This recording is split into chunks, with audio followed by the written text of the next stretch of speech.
En 2025, une cyberattaque a lieu toutes les 39 secondes dans le monde. Les dommages, 10 500 milliards de dollars d'ici 2026, soit l'équivalent de 60% du PIB de la Chine. Pourtant, face à cette menace, tout le monde ne parle que des mêmes, NordVPN ou encore McAfee. Mais saviez-vous qu'une entreprise moins connue que ses concurrents affiche une croissance 3 fois supérieure à celle de Microsoft dans la cybersécurité? Ou encore qu'un ancien salarié d'une de ses pépites a quitté son poste pour lancer sa propre boîte qui vaut aujourd'hui 100 milliards de plus que son ex-employeur? Dans cette vidéo, on vous révèle 5 sociétés de cybersécurité sous-estimées qui écrasent le marché en silence. Certaines protègent des États entiers, des personnalités publiques ou encore d'autres ont des technologies si avancées que même la NASA s'y intéresse. Et devinez quoi, vous n'en connaissez probablement aucune. Malgré ce que l'on peut croire, la cybersécurité, ça n'est pas nouveau. 1969, création d'ARPANET aux États-Unis qui est considéré comme l'ancêtre d'Internet. 1971, création de Creeper qui est considéré comme le premier virus informatique. Au commencement, ces cyberattaques sont inoffensives. Toutefois, elles montrent que tout le système est interconnecté. 1990, c'est l'ère des antivirus et en 1993, l'accès Internet s'ouvre aux particuliers et dans ce contexte, l'entreprise Checkpoint Software est créée. Leur spécificité, c'est que ce sont les inventeurs du pare-feu informatique. Comme dans un incendie, le pare-feu informatique vise à protéger votre ordinateur ou vos serveurs de différentes menaces en faisant office de barrière. En matière de sécurité informatique, c'est l'élément de base, donc Checkpoint Software est à l'origine d'un standard mondial. L'ascension est fulgurante. 3 ans après sa création, en juin 1996, Checkpoint Software est introduit en bourse. En 2009, le groupe prouve qu'il est un acteur majeur sur la scène internationale en acquérant le mastodonte de l'époque, Nokia. Par la même occasion, ils en profitent pour acheter la base de données de FaceTime, vous savez cette application que l'on a tous sur notre iPhone. Checkpoint Software, c'est 30 ans de position dominante sur le marché de la cybersécurité, mais courant des années 2010, ils ont dû faire face à une concurrence accrue sur le secteur. En termes de chiffres, c'est toujours très solide, une capitalisation boursière de près de 17 milliards de dollars, soit l'équivalent de 2 fois le groupe Carrefour. C'est un chiffre d'affaires de plus de 2,5 milliards de dollars et un bénéfice qui a augmenté de plus de 300 millions de dollars sur les 3 dernières années. Vous allez donc vous demander pourquoi ce ne sont plus les leaders et vous avez raison. C'est au niveau de son innovation qui est jugée trop faible. Les investisseurs considèrent que le virage pris vers l'IA ou le cloud a été trop tardif. Cette difficulté à innover, aujourd'hui, c'est le poison de Checkpoint car il est récurrent. Et c'est d'ailleurs pour cette raison que l'un de leurs petits génies a décidé de quitter la boîte pour fonder la sienne qui est aujourd'hui 8 fois plus importante que Checkpoint. Mais savez-vous quel est le nom de l'entreprise qui aurait dû s'inspirer de la sagesse de Checkpoint? C'est la société suivante. Je suis sûr que vous avez déjà entendu parler de cette panne mondiale de 2024 sans savoir quel était le nom de l'entreprise qui se cachait derrière.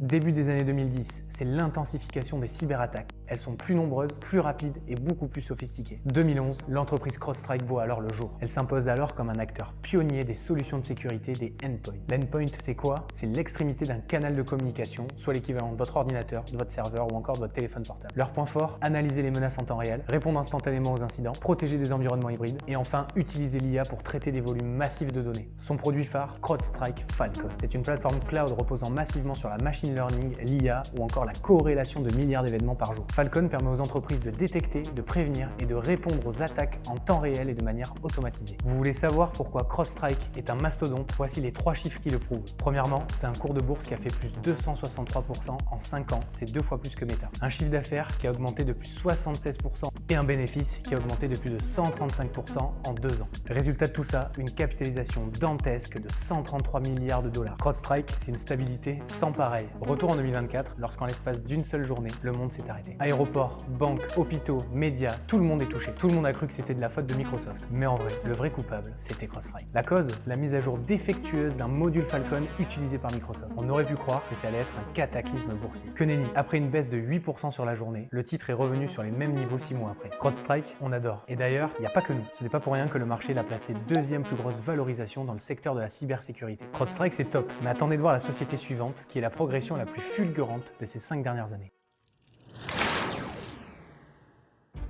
CyberArk, c'est une histoire qui nous a particulièrement intéressés. En effet, elle a été créée par un ancien agent du Mossad. On y revient juste après. Avant toute chose, ce sont les chiffres qui nous impressionnent. C'est une valorisation qui a fait x100 sur les 7 dernières années et plus 225% sur les 3 dernières années. L'histoire de la création de CyberArk est digne d'un scénario de James Bond. 1999, un ex-agent du Mossad prépare dans le plus grand des secrets un outil qui deviendra révolutionnaire. Cet homme était un des cerveaux de l'unité 8200 du Mossad. Cette unité, elle est vraiment spéciale. Sa spécialité, le renseignement informatique. Elle est notamment connue pour des opérations d'envergure, de récolte d'informations en ligne, terrorisme, grandes multinationales ou encore encore opposants politiques. Leur mission, être des cambrioleurs numériques, entrer et sortir de systèmes ultra protégés pour prendre un maximum d'informations. C'est cette culture offensive très avancée qui a façonné la vision de CyberArk, sécuriser les accès les plus critiques au cœur des systèmes des entreprises. Vous l'avez bien compris, CyberArk, c'est un marché de niche. On est vraiment loin d'un NordVPN qui est fait pour la masse. Là, on parle d'accès ultra critique pour des informations privilégiées qui concernent les dirigeants et les décideurs de notre monde.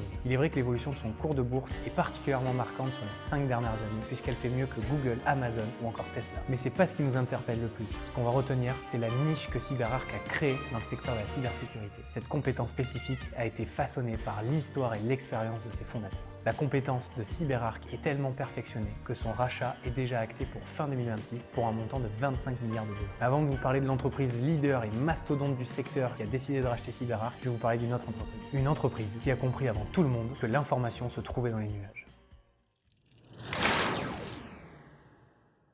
Santa Clara, en plein cœur de la Californie ensoleillée, c'est en 2007 que Zscaler voit le jour. Là où d'autres profitent du surf et des plages, certains petits génies réfléchissent déjà à résoudre les futurs défis du cloud. C'est dans cet environnement, à la fois détendu et visionnaire, que Zscaler anticipe deux transformations majeures, la migration massive vers le cloud et la fin des architectures de sécurité traditionnelles. Alors Zscaler, dit comme ça ne va pas vous parler, mais cela veut dire Zenith of Scalability, c'est-à-dire atteindre le plus haut niveau de scalabilité.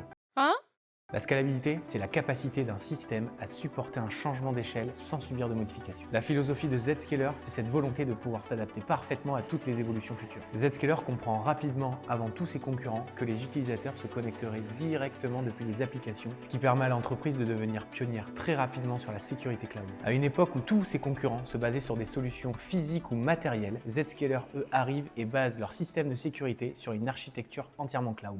Ce qui leur permet donc d'avoir une capacité d'évolution quasi limitée, une réduction des coûts liés au hardware, des mises à jour instantanées et globales et une capacité d'implémentation bien supérieure à celle de ses concurrents. Zscaler est à l'origine du principe clé en cybersécurité du Zero Trust. Zero Trust, aucun appareil ou utilisateur n'est digne de confiance par défaut, ce qui naturellement limite totalement le risque de faille. Grâce à ce principe clé de Zero Trust, Zscaler devient leader mondial du SaaS. Vous savez, cette fameuse architecture de sécurité informatique qui est utilisée partout dans le monde pour tous les utilisateurs du cloud. Mais c'est en 2020, grâce au Covid-19, que Zscaler voit sa popularité monter en flèche. Alors que le télétravail devient la norme, sa plateforme cloud Zero Trust Exchange devient la seule à être en capacité à absorber la demande mondiale des entreprises. En effet, de nombreuses entreprises voient leurs infrastructures VPN s'effondrer sous la charge mondiale et décident alors de basculer en urgence vers Zscaler. Grâce à cet événement, Zscaler s'est vraiment installé à la table des plus grands. Aujourd'hui, c'est une capitalisation boursière de 46 milliards de dollars. Mais c'est surtout un chiffre d'affaires qui, entre 2022 et 2025, a plus que doublé en passant de 1 milliard de dollars à 2,6 milliards. Si on compare à une très grosse entreprise telle que Netflix, Zscaler, c'est une croissance de chiffre d'affaires 5 fois supérieure sur la même période. Zscaler, c'est vraiment notre favori, tant par son agilité que par son savoir-faire. Mais la société qui arrive joue dans une toute autre catégorie. C'est un peu comme David face à Goliath. C'est une entité qui engloutit tout sur son passage et qui rachète à coups de sommes monumentales ses concurrents experts dans certains domaines qu'elle ne maîtrise pas encore. Avant de vous parler de cette entreprise, vous vous souvenez du petit génie dont le départ a coûté cher à Check Point? Eh bien son prénom, c'est Nierzuk. Et c'est ici que son histoire prend une tournure presque mythique.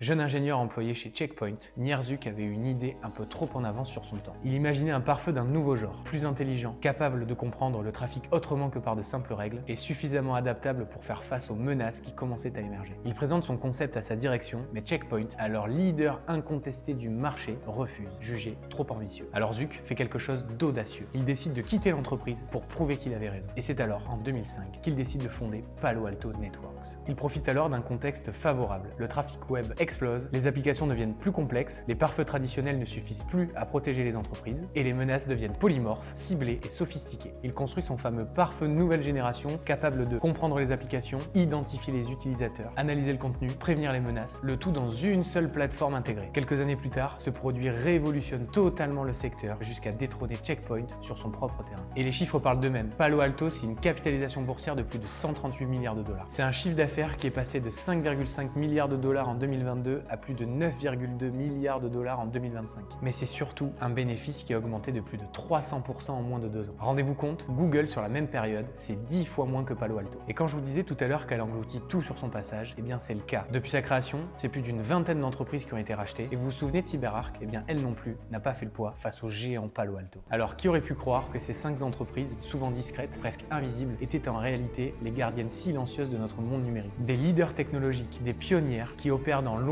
mais dont les technologies nous entourent au quotidien. Leurs secrets, leurs innovations, leur influence sont partout. Dites-nous en commentaire des idées de sujets que vous souhaiteriez voir sur notre chaîne. Mais avant de vous dire au revoir, n'oubliez pas, faites respirer votre patrimoine.